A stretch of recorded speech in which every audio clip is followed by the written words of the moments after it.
I'm Lyndsey. I'm the jeweller behind Kind Jewels, and the lovely people at Kernowcraft invited me to talk today about beading. Welcome to my workshop, aka my kitchen. I first started making jewellery over a year ago, and I had actually come back from travelling around Africa prior to that and had collected a lot of gemstones and crystals. And I decided that the only way to make the ultimate souvenir would be to transform the gemstones and crystals that I collected into jewellery. So making as soon as I came back. So as you can imagine, as a complete novice to jewellery making at the time, I did make a lot of mistakes, but really did learn a lot as well. I fell in love with beads and wire wrapping pretty much straight away, and found that wire wrapping was a particular favourite because of the intricate, dainty details you can add.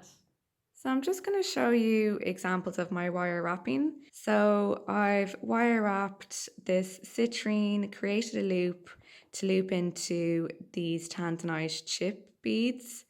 And the other one here I've done is a moonstone cabochon set, and I have looped that into these beautiful opals that are wire wrapped onto the silver wire as well. Don't worry, up to this point you're going to be making a lot of mistakes and you're going to learn so much, and keep looking at your tutorials online. Keep looking at Kernowcraft's free kits online as well, and they're really, really good.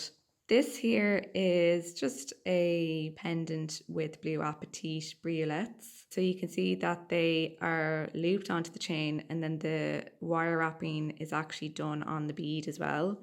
So it kind of gives it a lovely floating effect. And yeah, I just wanted to show you those examples. One of the great things about starting off is building your toolkit and building your collection of gemstones, and you can start off small and work your way up. So you're first of all going to need your pliers.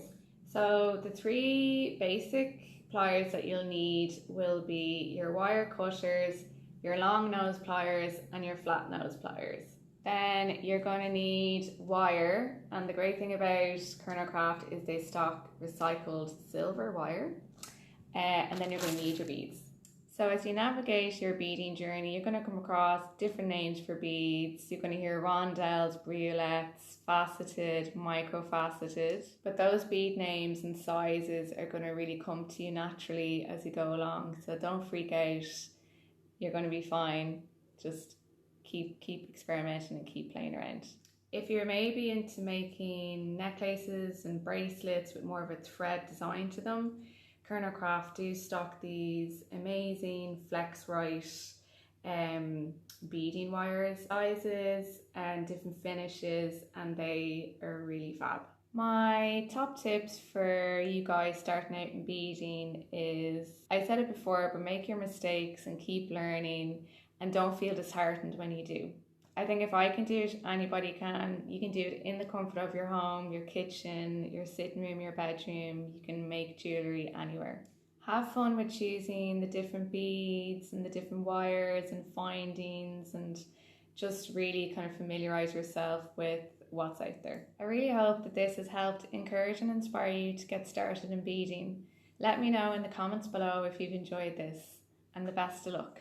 Make sure you check out Kernowcraft for everything you need to get started.